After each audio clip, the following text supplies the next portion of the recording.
The topics discussed in this show may be triggering or harmful for some listeners. We tackle topics of suicide, self-harm, violence, child abuse, and death. Our hope is that even if you aren't able to listen to the whole story, that you can join us for the first 15 to 30 minutes where we catch up and gossip about our lives and the world. We will be intentional on marking where triggering information may be, as well as having timestamps in our episode descriptions for those topics. Thank you.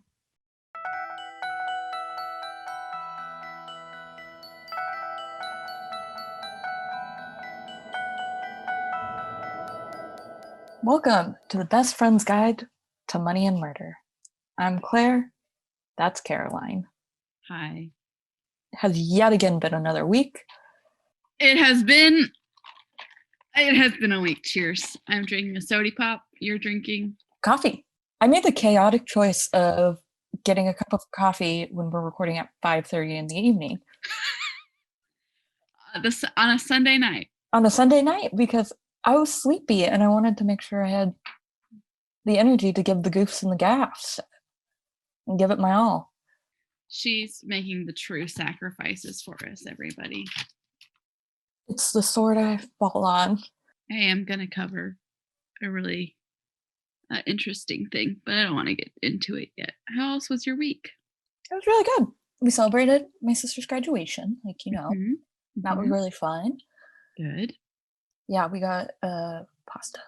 We got magic Greek. Yeah, ooh, what'd you get? They're doing these like family meals right now that feed 5 people, so we got 2 of them because there were 7 of us. So we did a fettuccine alfredo and a lasagna, and they come with garlic bread and a salad. Oh my God, that sounds so yummy. That sounds so good. Oh, it was so good. And we drank good wine. Good. A must. We drank real fancy wine. Toasted to my sister, who barely drinks. But the rest of us do, so bottoms up. So bottoms up. Oh, you cracked me up so much. God bless. So remember how you offered to take me to go get piercings? Yes, ma'am. Do you want to come with me to get my ears pierced? I'll vomit. When? I don't know. Okay, just whenever you want. Yeah. Okay. Whenever you want. I'll come. I'm coming right now. Okay. Oh my God, what kind? I just want to, I like don't have any piercing. Like my ears were pierced, but I didn't wear earrings for like 10 years. And so now I don't have normal piercings. Do you want more than normal piercings? Haven't decided yet. Would you get another piercing? Oh, probably. Okay. On what? I don't know. Let's see if I could do something, another like lobe of some kind. Well, that'd be fun. But yes, I would get one, especially if it would help you not stress about getting your own. I'm not stressed about it, but it'd just be like a fun bonding activity, you know? Yes, I do know. And I agree. I love that for us. I do too. But let's talk about good stuff. The dogs are really freaking cute. Yes. Sorry if you hear them in the background. Jetty is sleeping. Benny is in his cage because he's feral. Quite literally 3 seconds before I pressed record, he just threw up all over Caroline's floor. It looks like it was like cardboard, like from just like a container. It didn't even make any sense, man. Caroline sent me a Snapchat memory of us from 3 years ago of me with a towel wrapped around my head because we were dying it. Yes. We were both so small. We were. We're just little baby beans, really. Yeah, I went over to do your hair and we just did your makeup too. And then we looked like absolute trolls. Yeah. And watched Moana. And it was the best. And ate Chinese food. It was so fun. Damn.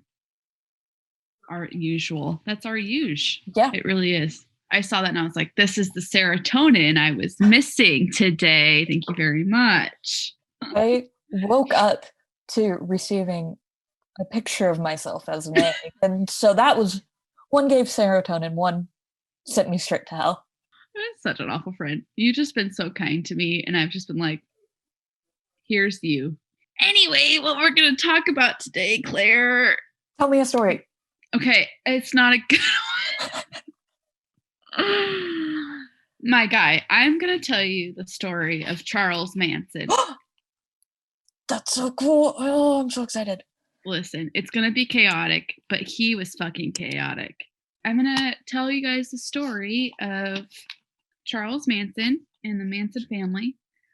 And just honestly, excuse my language, everybody, but just the fuckery of the whole fucking thing. Like, that's just, there's no other way to describe what we're about to learn today. So some of the sources that your girl will have looked at. I watched a 2020 special on it, most of a 2020 special. I've watched another YouTube interview. What was it? 60 Minutes did an interview with him. Biography.com, Wikipedia. I can't even get through my sources. Then he wants to choose chaos too. And Wikipedia. God bless. God bless. Wikipedia. So, Charles Manson was born around November 12th, 1934. Specific. Off to only the best start. Really and truly, it only goes downhill from there. Like, why do they not know when he was born? I'm so confused already. Why don't they? What? I said November 12th, 1934. I thought you said around. Oh, I mean, because, you never know if people are all lying and stuff. Oh, okay. He probably is. Well, that's funny because, just as a note, okay, so for those of you who are young beans, don't follow true crime. I don't know how you would not know the name Charles Manson, but if you don't, he was a cult leader, a criminal, and honestly a master manipulator. Like, it's really incredible, for lack of a better term, how easy it was for him to manipulate people to do what he wanted them to do. Interesting. But that manipulation thing is going to be across the board. It's going to really explain how he was able to get people to eventually carry out all these murders for him. Going back to what you said, how he could be lying, he had a cult. They lived on Spawn Ranch in California. That ranch was where, like, a lot of the Westerns from, I don't know, the 50s or whatever were filmed. I mean, he had, I think 100 followers at one point. That's a lot. One thing he made them do is, so they had no clocks around because time was irrelevant. Of course. Always is. And they gave up their birthdays. So around. Which is why I say it just goes downhill from here, okay? And you have made it through one bullet point. Just like 1.5. 2 if you're counting the sources. I'm so sorry. I have been chaotic for Claire this whole week. This poor girl has been my rock and my salvation. So his mom had him at 15. Manson's dad was not in the picture. There was a paternity, she forced the husband, that guy to show his paternity. That got settled. I don't think it's even worth mentioning his name because whatever. Yeah, who cares? So you didn't really know his dad. We already got daddy issues. Add one to the column. It adds, you know what? It happens to all of us at some point, probably. So when Manson was around 14, his mom and her new guy were sent to prison for 5 years for burglary and assault. Add another one to the column. In his early life, he would set fires. Oh, number 3. Start a list, honey. He did a lot of petty theft. There was truancy. Because of all these things, he would be sent a lot of different places. Notably, he was sent to Boys Town when he was around 14, 15 or so, which is in Nebraska. Now, he was only there for a few days before it was 4 days before he and another child stole a car and ditched. Okay. Yep. That checks. super checks. There was like talk that his like other kiddo, so his name was Blackie Nielsen, like his uncle was a thief, and so they were his apprentices at some point.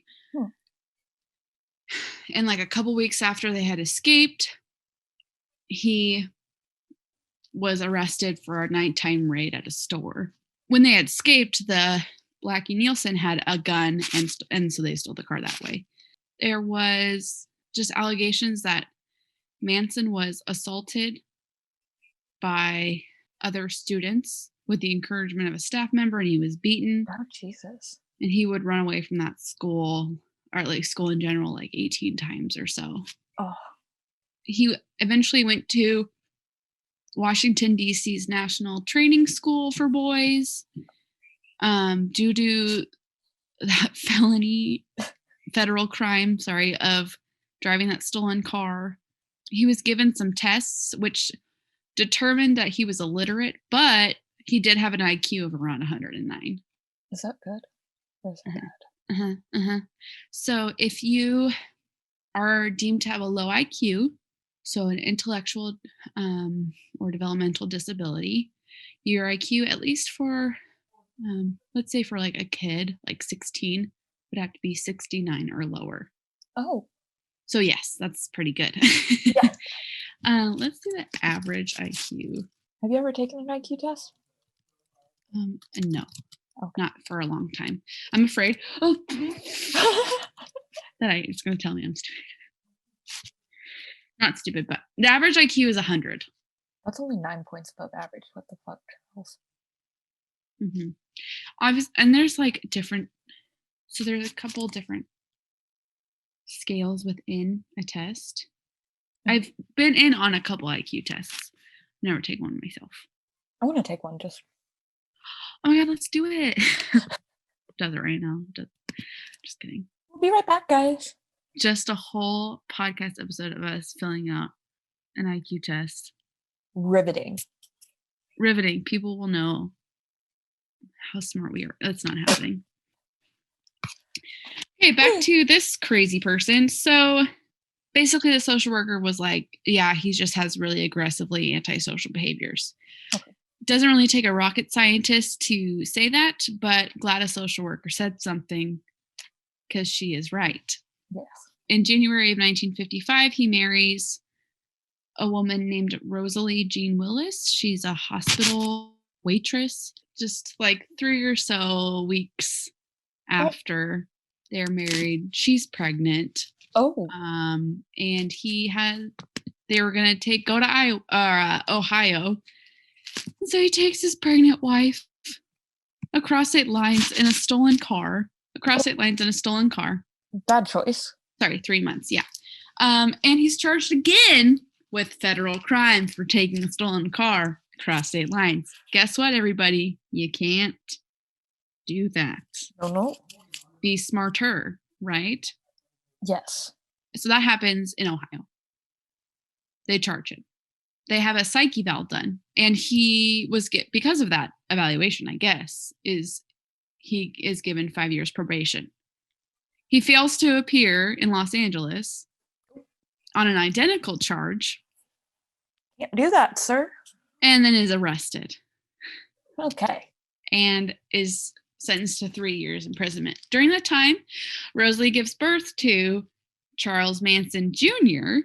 Oh. Around 1957, Rosalie leaves him. Good for her, honey. Yeah. Get out of there. And she was like, she left and is living with another man. Good for you, honey. Manson carries on with his ways, pimps out a 16-year-old. Not good. Nope. Gets more charges. He receives a 10-year suspended sentence and probation after a young lady named Leona Ray Stevens, who has charges of prostitution, made a plea saying that they were in love and they were going to be married and blah, blah, blah, if Charles was freed. And they sure did get married. Alrighty. And everyone thinks that he did that so that she wouldn't have to testify against him. He continues to try and prostitute out Leona and another lady. And it's just like stuff like that for years. Around 1967, Manson is discharged from prison again. He begins to attract a lot of women, mostly around the California area. During the 1960s, 1970s, California, or sometimes even the 1950s, California was the place to be if you wanted to get into music. Did Charles want to get into music? Charles wanted to get into music. Of course he did.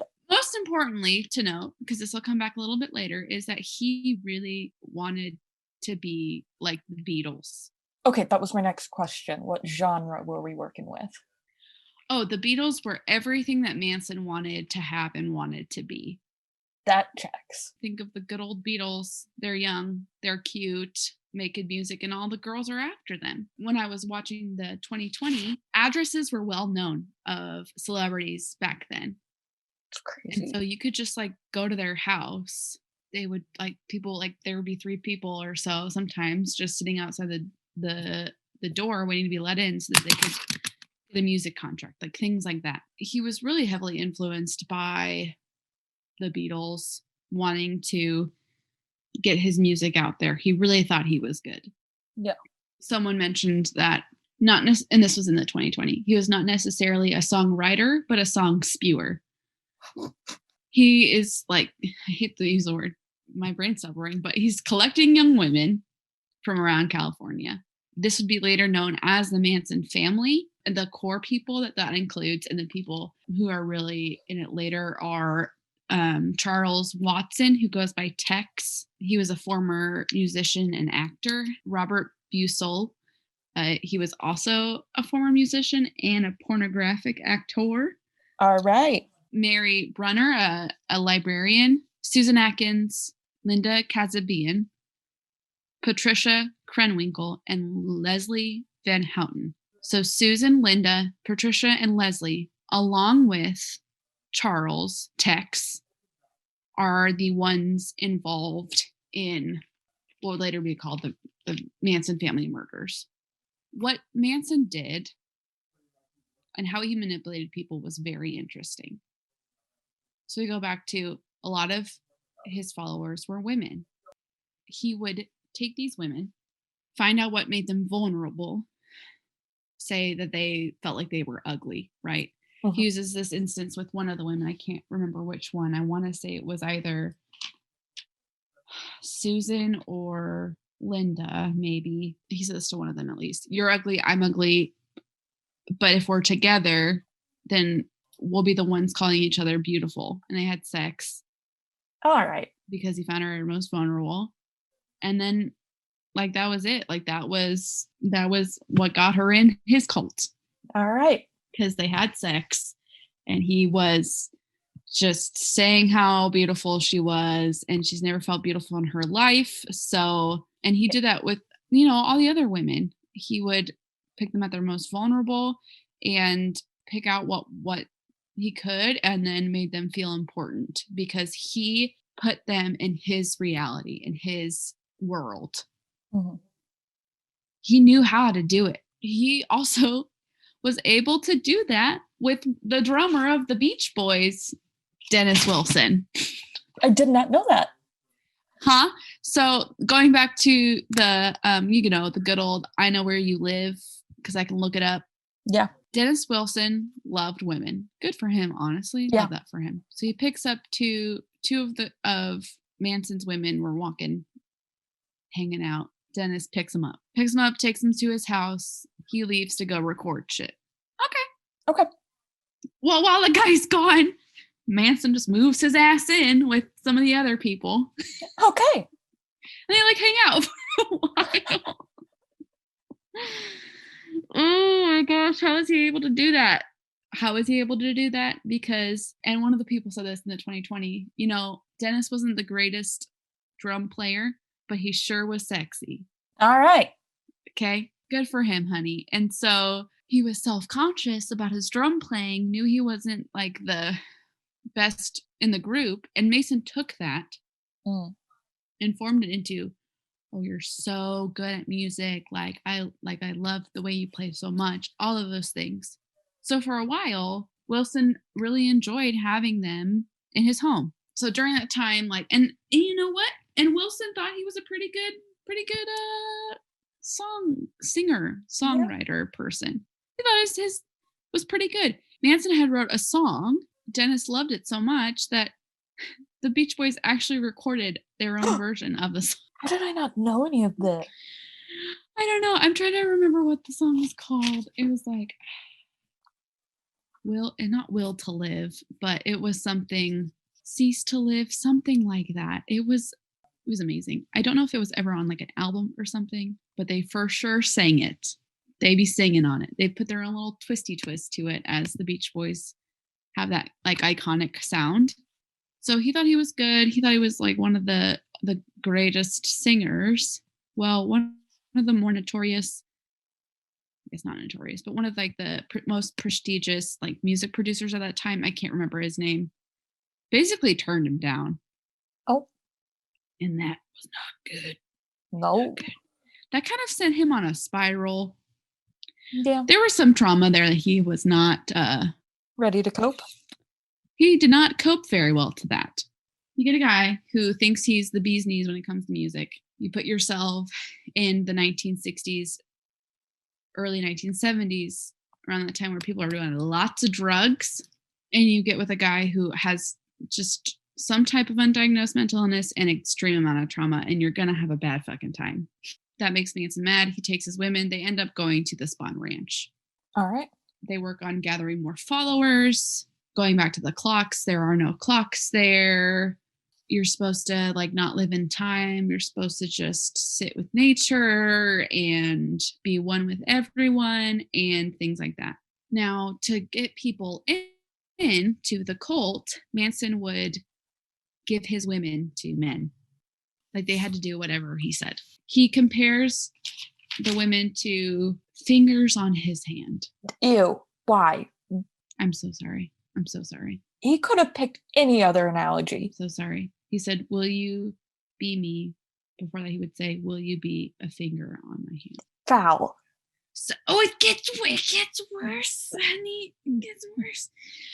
They'd have a lot of like services with each other, and where they would do, one of the women said like over 100 trips. So he would give them LSD and marijuana. There was a lot of LSD and marijuana, and he would like put it in their mouths himself. He would make sure that he had less drugs in his systems, so he still had that amount of control. This is all about control for him. And one of the women had said that he was almost like, he was basically like Jesus Christ.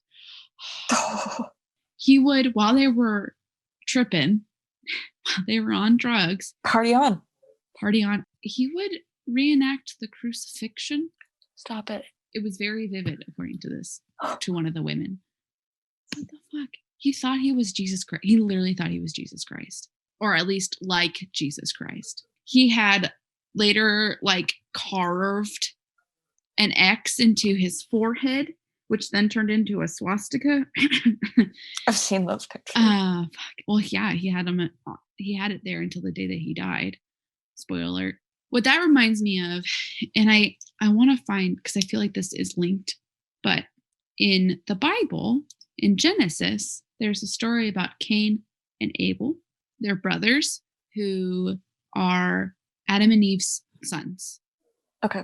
Abel is favored by Adam and Eve and can do no wrong, things like that. Cain is a rampant child. He's just a crazy little guy, right? Yeah. Well, he kills Abel while they're still pretty young. God puts a marking on Cain's forehead to protect him, but also to mark him as a person, like an awful person, basically, but to protect him from any other evil. He put that X on his forehead the first day of testimony for the murders that we'll go into. Once he did, he had said that I have X'd myself from your world, and then all the other people carved X's in their little baby forehead. We got all of that. I hope you've been making your list of, oh God, because it continues to get a little bit Good old Manson really had such interest and belief in Armageddon, and also really loved the Book of Revelations, which good for him. Not my particular favorite book of the Bible, but Revelations talks about like the coming of Jesus again. Oh, okay. The burning of the world, things like that. It's about like the second coming of Jesus is mostly what Revelations is about. You know what? That checks to be his favorite. That's what I'm saying. Yeah, that's the only, yeah. Mm-hmm. Kind of got into Scientology a little bit, if that explains anything else. He believed that there was going to be an imminent apocalyptic race war between America's Black population and the larger white population. Okay. He believed that all the Black people would rise up and kill all the white people, except for Manson and his family, because they were not intelligent enough to survive on their own. They would need, like they as in Black people were not intelligent enough to survive on their own. They would need a white man, Manson, to lead them. And then they would serve Manson as their master. Oh, no. That's right. Going back to the Beatles had written a song called Helter Skelter, which does not mean what Manson took it to mean. And Manson took it as like Helter Skelter was the validation of the race war.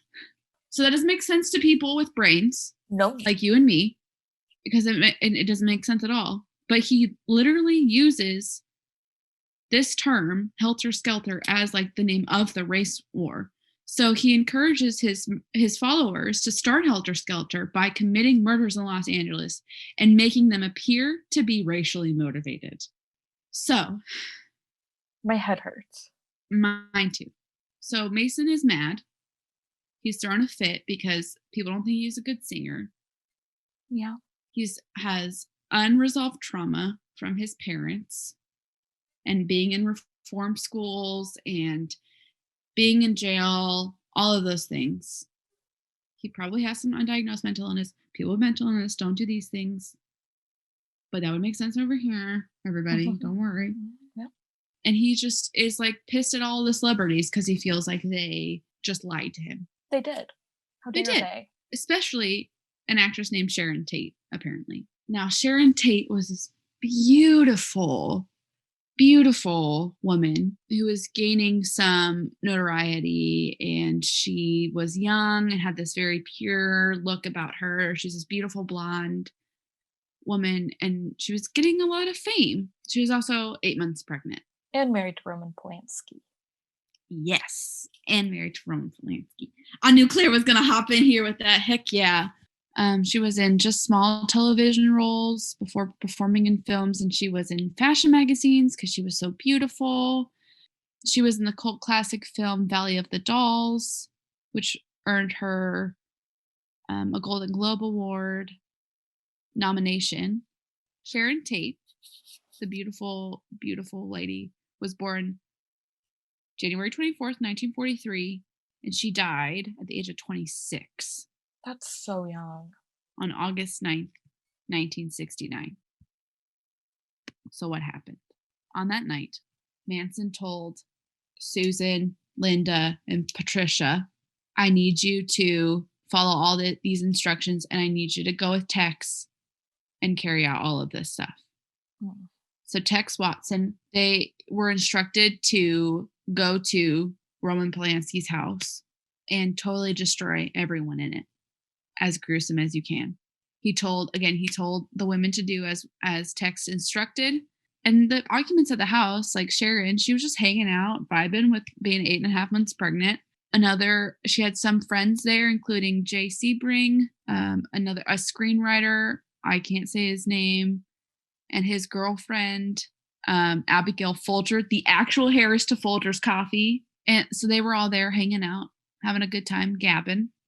Roman was off filming a movie, I'm pretty sure. Yes, he was off filming a movie. So the home was off CeeLo Drive. And I believe they also give tours of the Manson, or not the Manson home, the Polanski home. Huh. I think it's like haunted. I didn't get to look into that. I didn't have time. With them being manipulated in a way that they were brainwashed. They go to CeeLo Drive past midnight. They cut the phone line. They climbed up like the brushy embankment and entered the grounds. There was a person named Stephen Parent who had been visiting the property's caretaker, William Garrettson, who lived in the guest house. So Tex like leveled a .22 revolver at him, frightened the guy who begged him not to hurt him, claimed that he wouldn't say anything. And then Watson lunged at Stephen with a knife, torn the boy's watch off his wrist, and then shot him 4 times in the chest and abdomen. Oh. All this time, the girls were hiding in the bushes. Next, Tex cuts open the screen door, and then Linda Kasabian hops in, or is told to keep watch, and is the getaway driver of this whole thing. Once the screen was removed, Susan Atkins and Patricia go in through the front door. Tex wakes up the screenwriter. It's Frykowski, I believe is how you say his name. It's Frykowski. So Frykowski. Frykowski. You got Hey. there. You got there. So he wakes the Fry guy up, asks Tex who he is. Tex says, "I'm the devil, and I'm here to do the devil's business." I didn't know he actually said that, because I do want to talk about the Once Upon a Time in Hollywood movie. Okay. Once you're done, but Okay. I did not know Tarantino lifted that line from reality. I have feelings about. Okay. Write it down. We'll come back. Yeah. Okay, so they're about to do the devil's business. They get all the other occupants in the home and force them all into the living room. They begin to tie Tate and Sebring together by their necks with rope, which he had brought. Sebring tried to protest their rough treatment of Tate, being she was pregnant, so Tex shoots Sebring. Folger was taken momentarily back to her bedroom for her purse and gave him $70. I think then she was stabbed. Frykowski's hands were bound, but he was able to free himself because it was just with a towel. A struggle ensued with Susan Atkins as she was trying to stop him, and she stabs him in the leg with a knife. And then Tex Watson was able to catch up with him as he was trying to run away, strikes him over the head with the gun multiple times, stabs him, and shoots him. Just complete overkill. Truly. Folger had escaped from Patricia, but Patricia was able to catch up to her and stabbed her and tackled her to the ground. Oh. And then Watson helped just do the rest, and she was stabbed almost a total of 28 times. Oh. Frykowski was murdered with a final flurry of stabbing. He was stabbed 51 times and struck 13 times in the head. This part makes me really sad, but so Sharon Tate had pled to be able to live long enough to give birth, but she was stabbed 16 times. Originally, Mason had told the women to leave something witchy behind. So Atkins wrote pig on the front door in Tate's blood. So they did what he wanted him to do. And pig can be also in reference to police or other things. They were really trying to make this look like Black people did it. So that happens.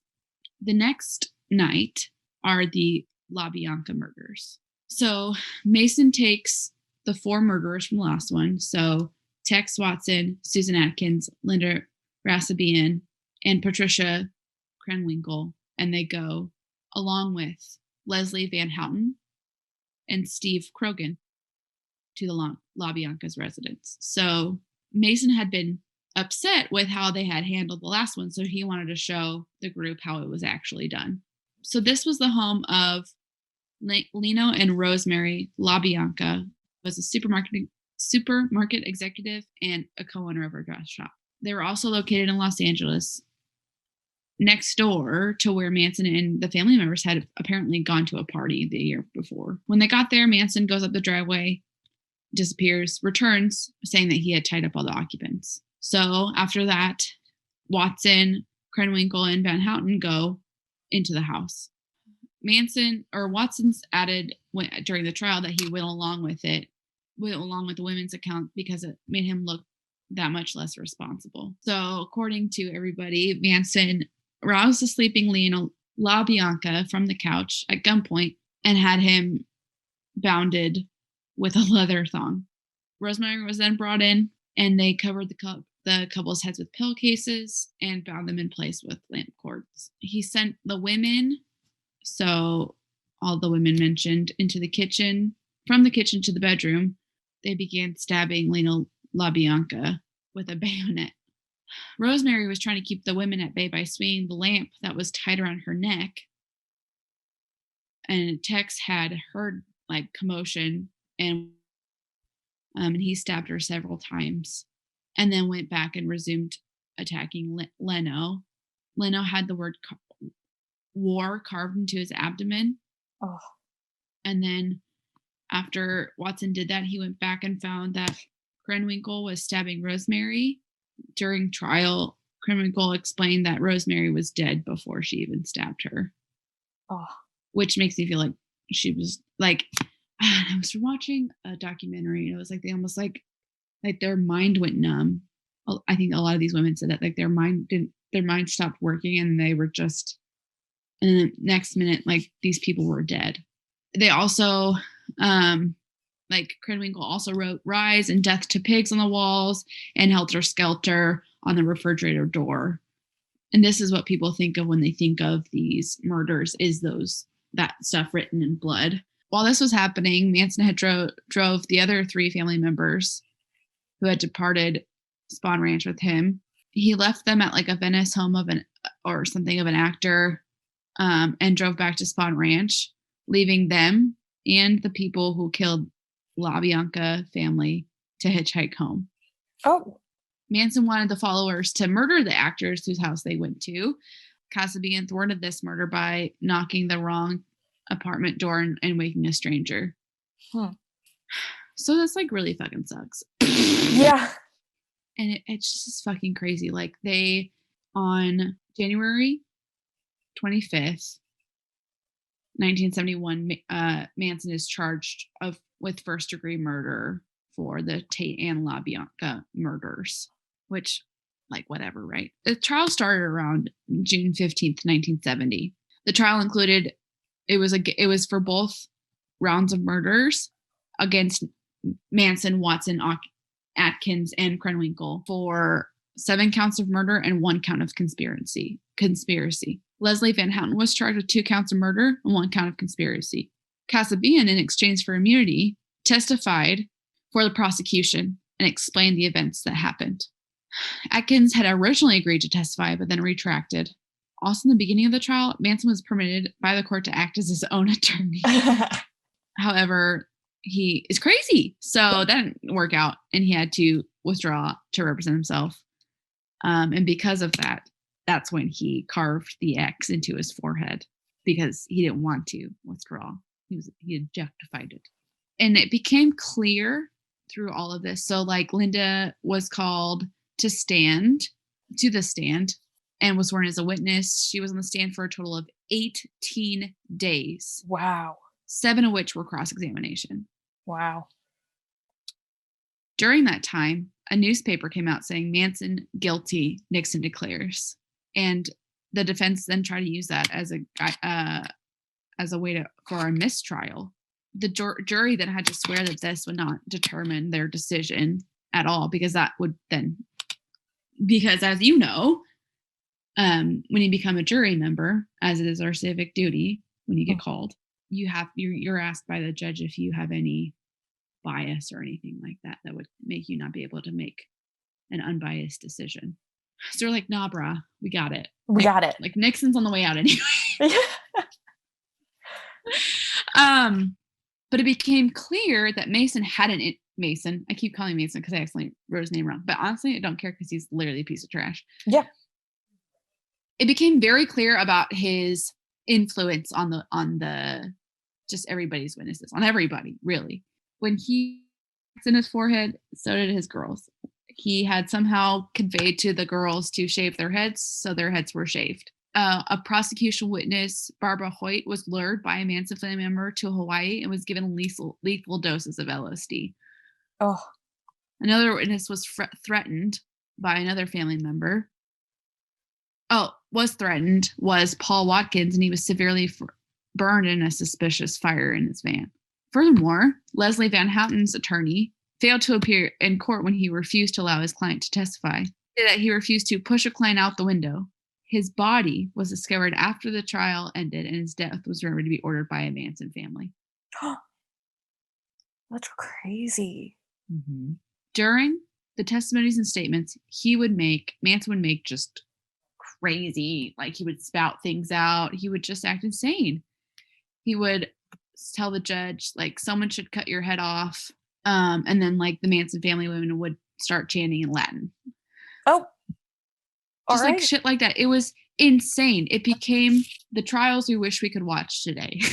Yeah. It became just like a fanfare. And people who are vulnerable, whether it's because they have low self-confidence, were the people that he preyed on, preyed victim to that. He received thousands and thousands of letters of support from people.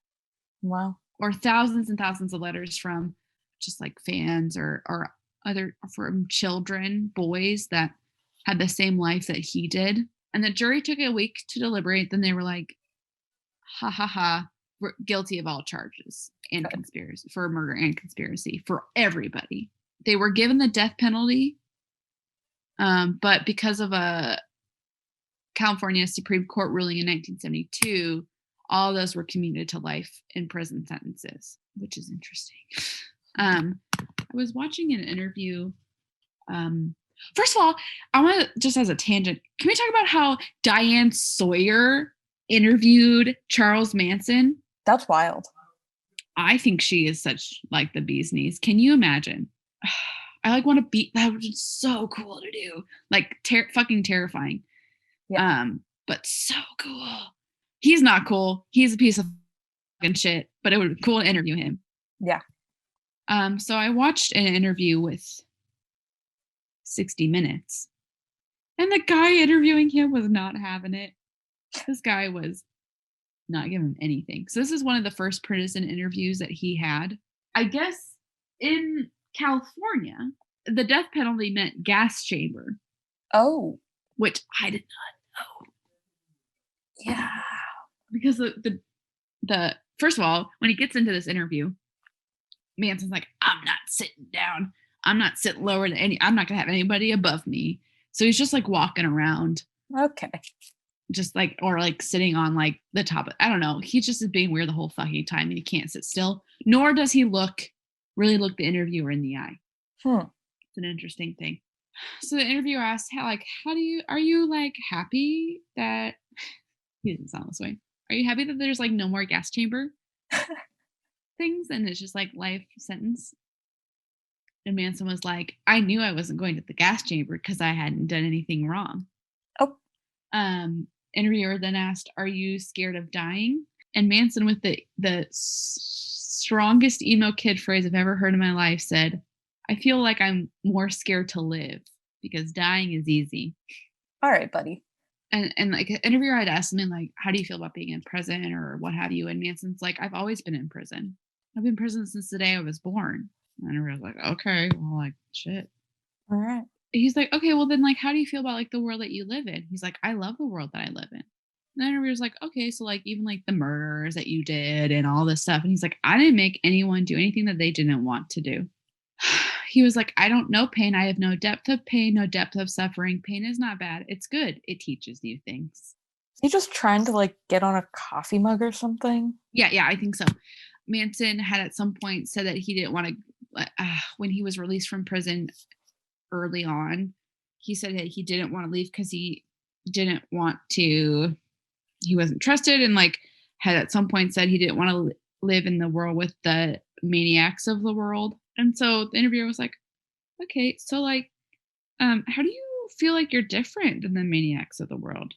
And he's like, basically said that I'm a reflection of your negative. So in my world, I'm just fine. But in your world, I'm that reflection of negative things. And you all put me here, just deflecting it on making it everybody else's fault. And the interviewer calls him out for that. He's like, okay, so another way that it's not your fault, it's somebody else's. He says, I didn't break the law. I didn't kill anyone. Just because a court convicts you doesn't mean you're guilty. Okay. And he said, okay, again, just doing that. And then we talk about, I guess at some point he had cut somebody's ear off. I don't know whose it was. I did not have time to look that up. And he admits to it. He's like, yeah, I did nothing that this man had already said to me.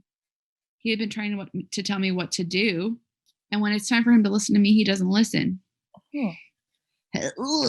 And then my favorite thing is what he says about women.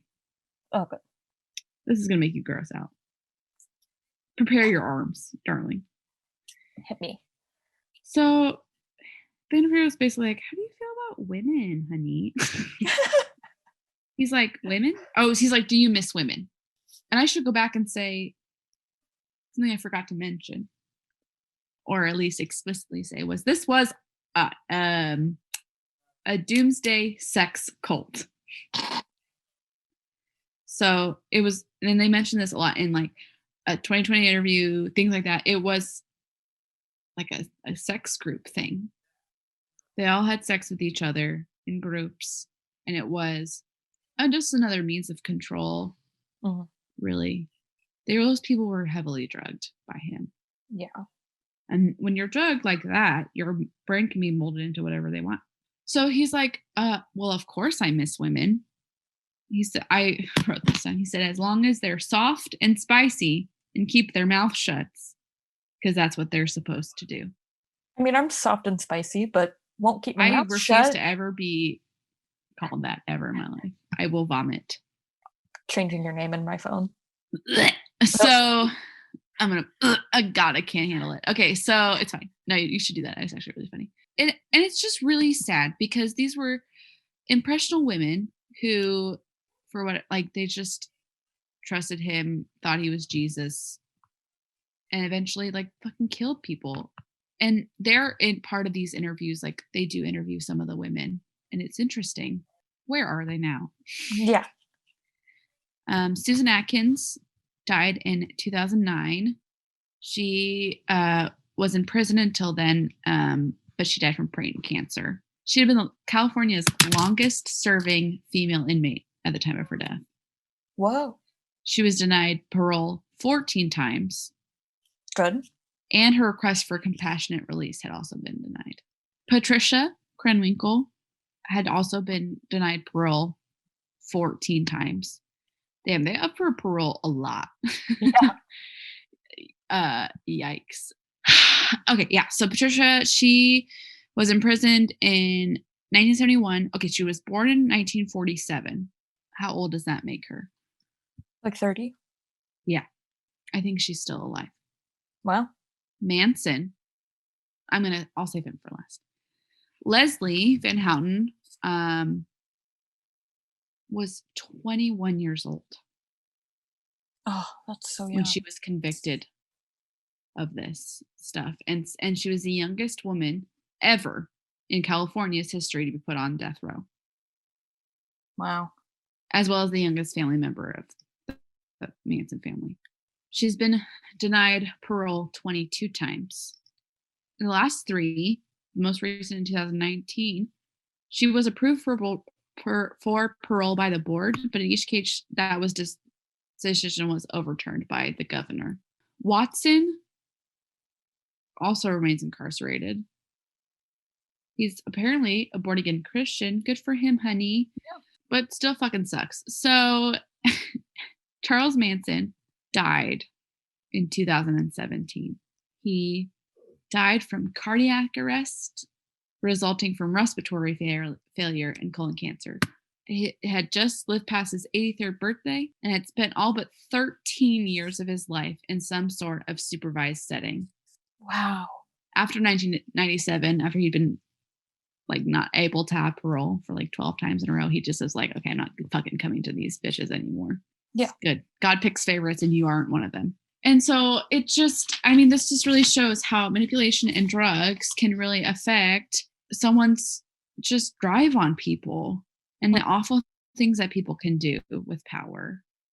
Mhm. And even though these women were awful to do these things, they were irrevocably brainwashed, Yeah. and everybody suffered because of it. And you are right. It is mentioned in Quentin Tarantino's Once Upon a Time in Hollywood. Yeah.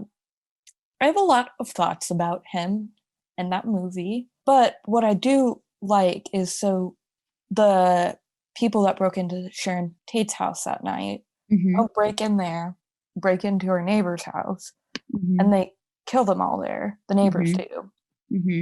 And so Sharon Tate gets to live. Initially, I didn't think I liked, but then her family came out and said, it's really nice to see a world where Sharon gets to live on. That Margot Robbie apparently did a really nice job of portraying her. Did she? That's a good person to play her. Yeah. Well, and there's reason to suspect that they were responsible, at least Manson was, for 35 murders in total. Wow. There is good to note that that place is probably fucking haunted. Yeah. And I'm going to look that up and maybe I'll cover it again another time. But yeah, that's the story of good old Charlie Manson. What a doozy. If you look at like pictures before his death, I mean, he's looked creepy throughout his entire life, right? He used to have that good old 70s long hair, mustache. And then now he's got like the swastika in between his eyebrows. Looked like a wet rat in a lot of his later interviews. That's a good way to describe him. Yeah, he looks like a wet fucking rat. Yeah. He was in a different world of his own. That's for sure. Yeah. Are you ready for my story today? Please, please, please, please, please, please, please, please, please. I'm so excited. Caroline, today I'm telling you the story of the maple syrup heist. This is, I have no, first, I don't have anything, I don't know anything about it. And yes. I am ready for a story, honey. You tell me. This sounds like unreleased for me, so I'm ready. Yeah. I mean, there's a lot of we'll get to it. So let's start with, what is maple syrup? Your mom? Okay, sorry. Okay, so sorry. What is it?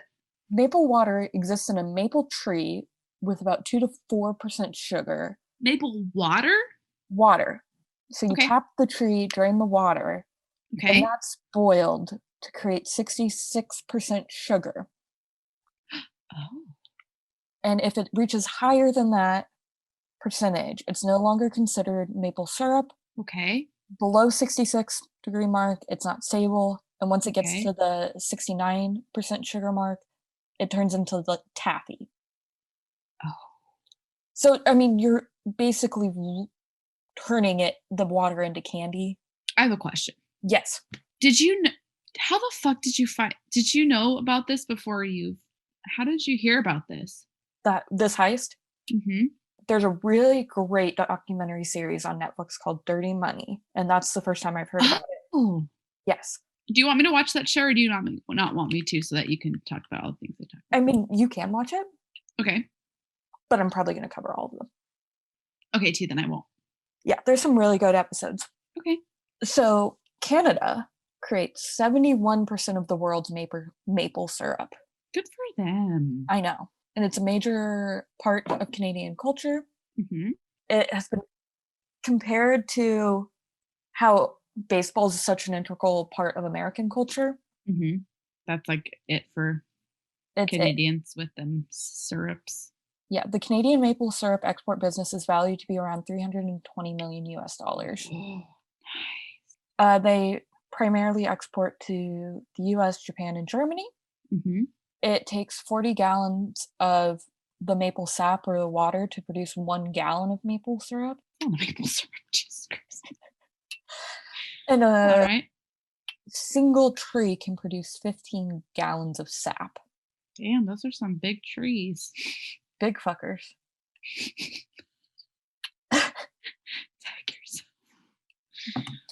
Okay, we're a loopy turd. Got it.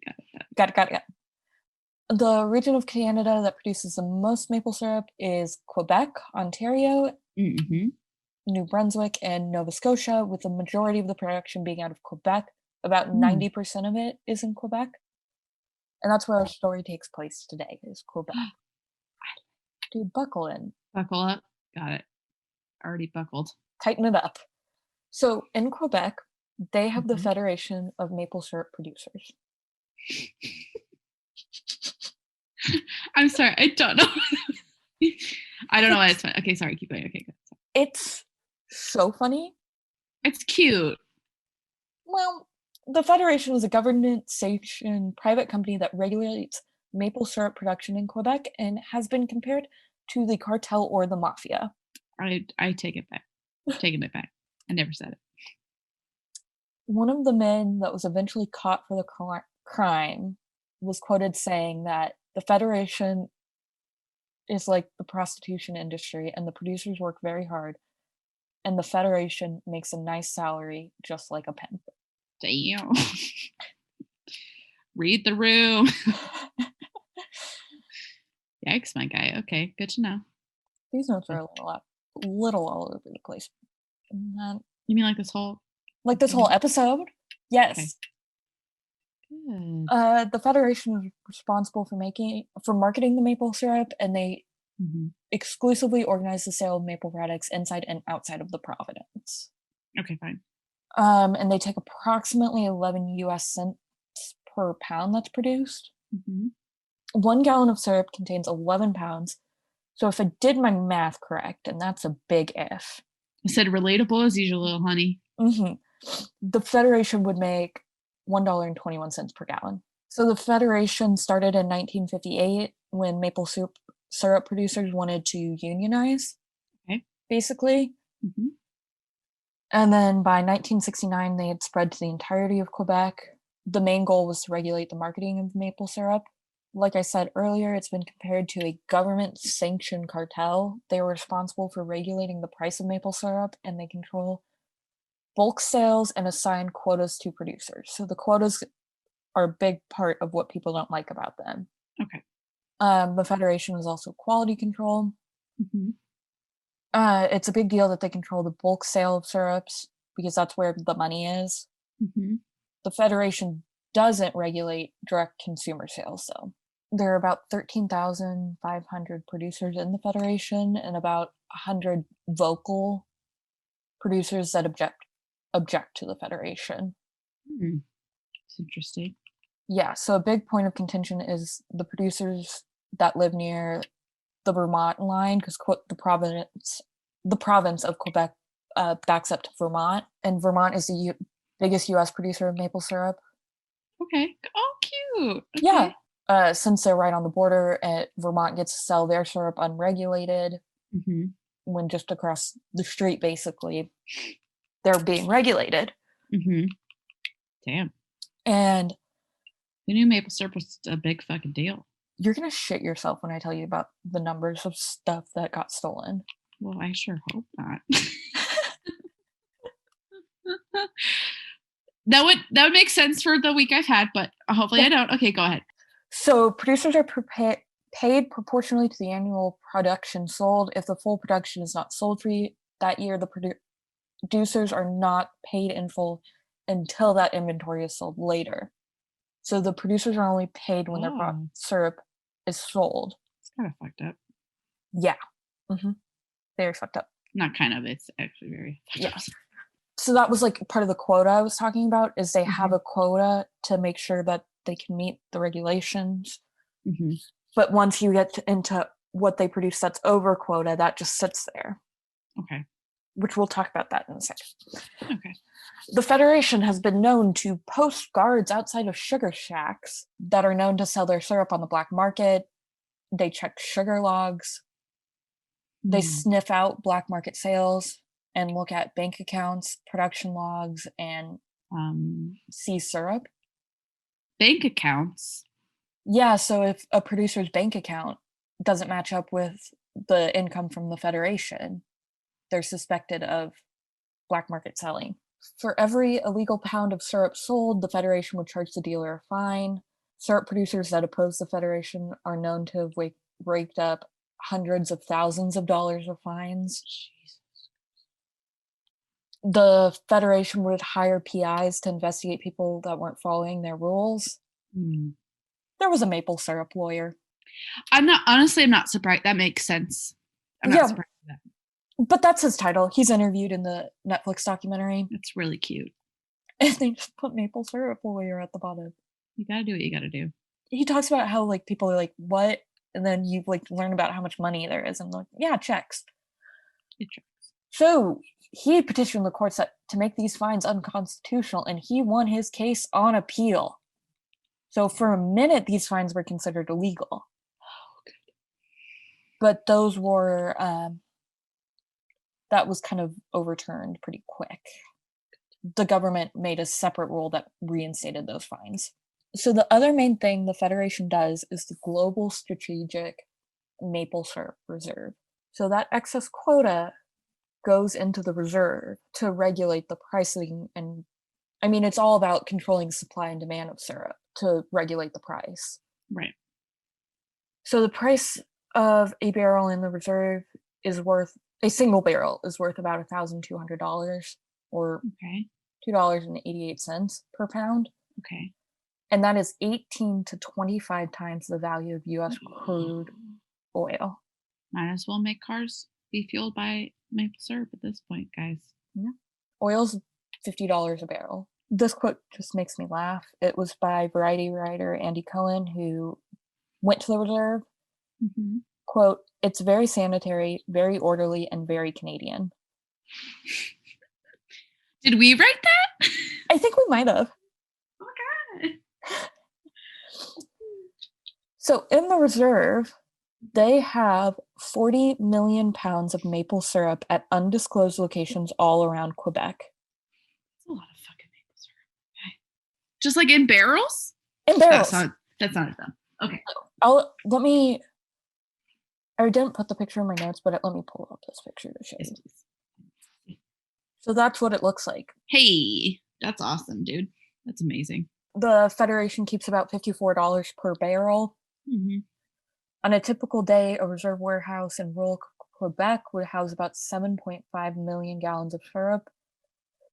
And those white barrels hold up to 600 pounds of syrup.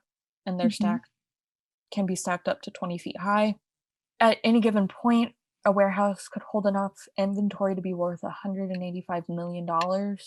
When a representative of the reserve asked if they ever had a spill similar to the Boston molasses spill that killed 21 people, apparently. Oh my goodness.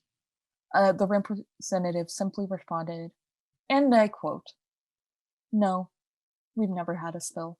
They were like, do you think we're fucking dumb? No. Fuck off. That's what I heard from that. Yeah. So in July of 2012, Inspector Michael Graveau started climbing on the stacks of barrels to inspect the bases, but the barrels came crashing down. Well, don't climb on the barrels, you idiot. What'd your mom teach you? Oops. Yeah. And when Michael knocked on the barrels, he noticed that they echoed like a gong. That's why they came tumbling down. Mm-hmm. They quickly realized that dozens of barrels were filled with water instead of syrup. Oh no, someone's getting fired. Some of the white barrels had started to rust at the bottom because of the water in them. They must have been there for like a minute. Oh no. Oh no. Oh no, that's long gone. 9,561 barrels were discovered stolen from the reserve. Oh no. And here's where I go on a real tangent. Okay, I'm ready. Give it to me. So that would weigh out to about 3,000 tons of maple syrup that were stolen from this reserve. So then I wanted to figure out what else weighs 3,000 tons, because I couldn't do this. And I found a website. 3,000 tons is about 450 times heavier than a T-Rex. It's about 250 times heavier than the anchor of a cruise ship. It is about 1,500 times as heavy as a giraffe. So if you think about it, think about 1,500 giraffes. And that's how much syrup was stolen. Wait, can we talk about the fact that, hold on everybody, Claire loves giraffes. It's like her fave animal, so good. Good. And I, of course, had to include your favorite animal, and it would be 10,000 times heavier than a pig. That's mean. Oh, the website's called the bluebulbproject.com. And you can compare the weights of anything on it. As we should. It's about 2 million times heavier than a human brain. It's literally like Google pages of different things. I had a great time. So fun to look up. It's so fun. So those were just some of the highlights.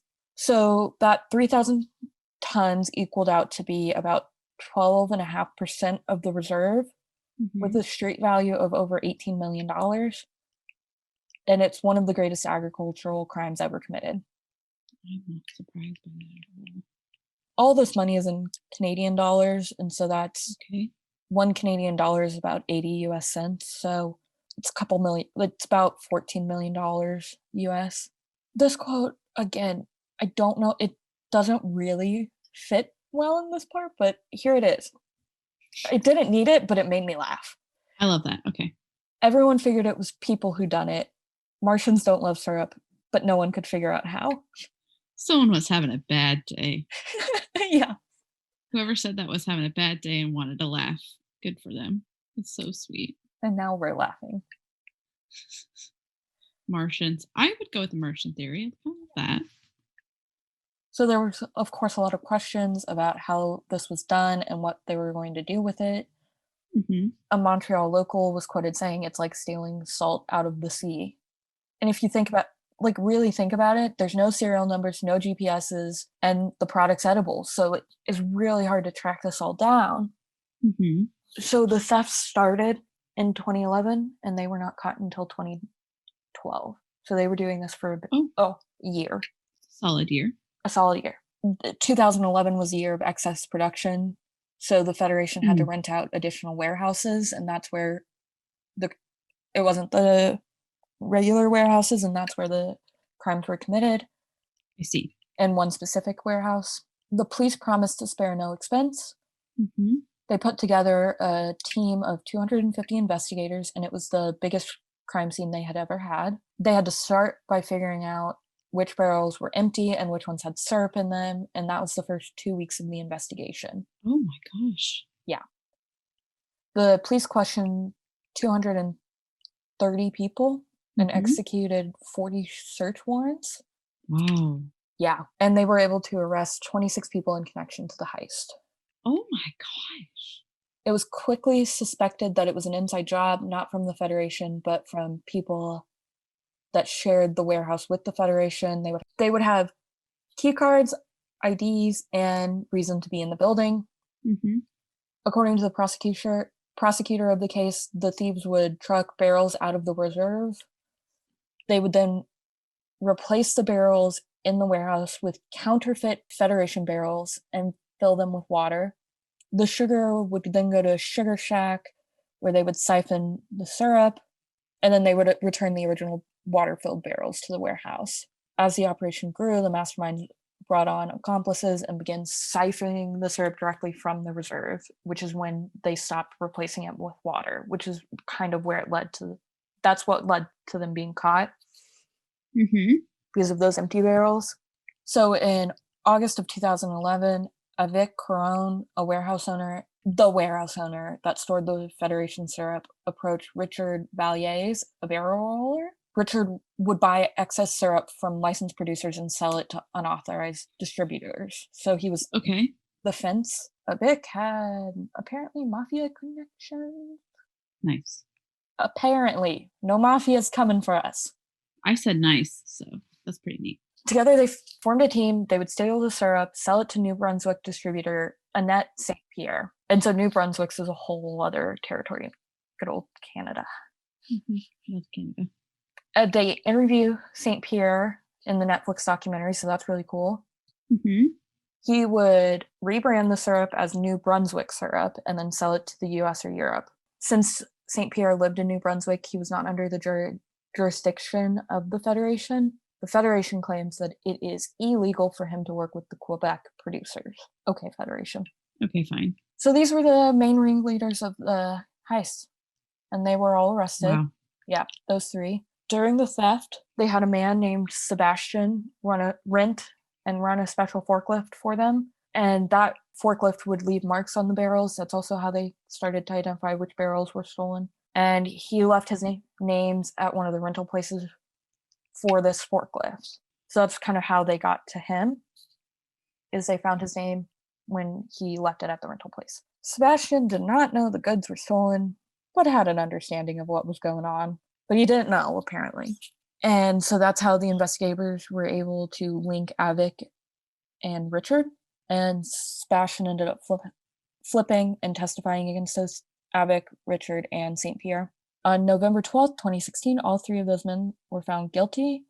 Avik and Richard for theft, fraud, and trafficking of property.